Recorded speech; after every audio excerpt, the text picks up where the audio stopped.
O que são, afinal, os orixás e por que eles são tão, mas tão importantes para a cultura brasileira? Bom, se preparem porque a gente vai fundo agora para entender os pilares de uma das heranças espirituais mais ricas e vibrantes do Brasil. Ok, então vamos lá. Começando pelo básico, né? O que é exatamente um orixá? A gente pode pensar neles como divindades, mas a ideia é muito mais profunda. Na cultura iorubá, acredita-se que ancestrais notáveis podem se tornar orixás depois da morte. Eles são como intermediários entre nós humanos e o Deus Supremo Olodumaré. E, ao mesmo tempo, são a personificação das forças da natureza, os rios, os ventos, as florestas, o fogo, tudo isso. E agora tem um conceito que é fascinante, que é o axé. Pensa no axé como a energia sagrada, sabe? A força vital que tem tudo.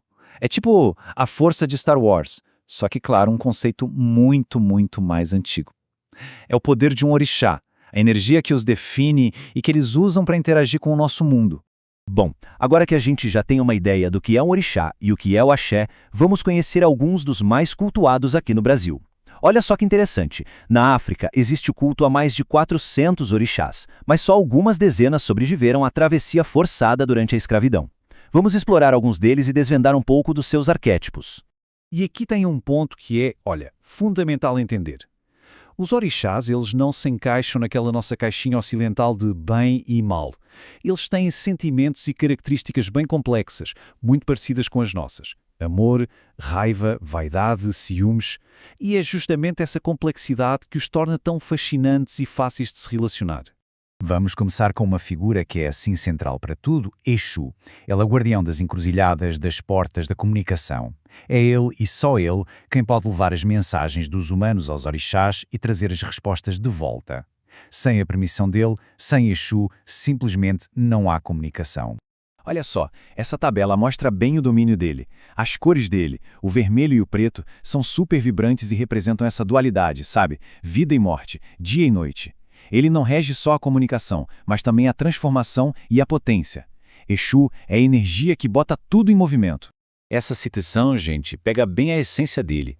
Exu é um espelho da natureza humana, com todas as suas contradições. Ele pode tanto criar um conflito, quanto resolvê-lo, mostrando que, para ter transformação, muitas vezes é preciso passar pelo caos primeiro para depois encontrar a ordem. Agora, a gente vai para Iemanjá, a grande mãe, a rainha do mar. Ela é uma das figuras mais populares e queridas, reverenciada como a protetora da família, da maternidade, dos laços de afeto. A imagem que se tem é que ela nos acolhe e protege, como o próprio mar, que acolhe e embala. As cores dela já dizem tudo, né? Evocam as águas do mar, o seu elemento. Iemanjá representa o princípio da criação, o acolhimento, o cuidado que não pede nada em troca. Ela é vista como uma grande fonte da vida, assim como o oceano de onde tudo parece ter vindo. Vamos mudar de ares agora e falar de Xangô, o orixá do trovão, do fogo e principalmente da justiça. Pensa num rei poderoso, imponente, com um senso de ordem e de equidade muito afiado. Esse é Xangô. Ele estabelece as leis e garante que elas sejam cumpridas, representando tanto a lei dos homens quanto a lei divina. O símbolo dele, o Oxé, que é aquele machado de duas lâminas, é a imagem perfeita da sua essência, a justiça que corta para os dois lados, com equilíbrio e um poder implacável. E as cores dele, vermelho e branco, simbolizam a paixão e a sabedoria que são necessárias para julgar com retidão. Ok, a gente já conheceu alguns dos principais orixás. Aí vem a pergunta, né? Como é que eles são cultuados no Brasil de hoje? Eles não são só figuras de mitos, eles são o centro de tradições vivas. Vamos dar uma olhada nas duas principais religiões afro-brasileiras onde eles são centrais, o candomblé e a umbanda. A base de tudo isso são os terreiros, espaços sagrados onde essas tradições são mantidas vivas.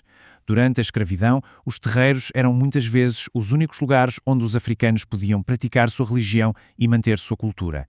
E hoje eles continuam sendo centros de resistência cultural, social e religiosa, guardando um património ancestral que não tem preço. Então, tanto o candomblé quanto a umbanda honram os orixás, mas sim, existem diferenças bem importantes entre eles. O candomblé, por exemplo, mantém uma ligação muito direta com as raízes africanas, usando línguas como o iorubá nos rituais. Já a umbanda, que se formou aqui no Brasil, é mais sincrética, ou seja, ela mistura outros elementos, como o uso do português nas suas cantigas. E aqui tem uma distinção-chave da Umbanda, que é a presença de outras entidades espirituais. Os caboclos, que são espíritos de indígenas, e os pretos velhos, espíritos de africanos escravizados. Eles trazem sabedoria, conselho e praticam a caridade. Eles funcionam como guias espirituais que ajudam as pessoas com os problemas do dia-a-dia, sabe? Dando conselho, força. Beleza, a gente entendeu um pouco das diferenças entre candomblé e umbanda. Mas vamos ver agora como essa conexão com os orixás vai muito além do coletivo. A ligação é profundamente pessoal, é uma herança que cada um carrega dentro de si. Existe uma crença central que é a seguinte: cada pessoa nasce sob a proteção de um orixá específico.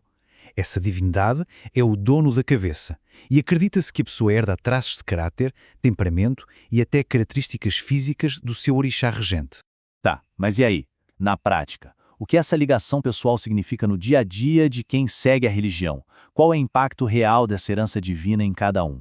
Significa, na essência, uma jornada de autoconhecimento. Ao entender o seu orixá, a pessoa pode entender melhor as suas próprias potências, os seus desafios. É uma ferramenta poderosa que reconecta a pessoa com sua ancestralidade e ajuda a se alinhar com o próprio destino. E tudo isso só reforça a ideia de que esse sistema de crenças é muito mais do que só fé. Os orixás e os terreiros representam a preservação de uma identidade, de uma herança cultural que resistiu a séculos de opressão.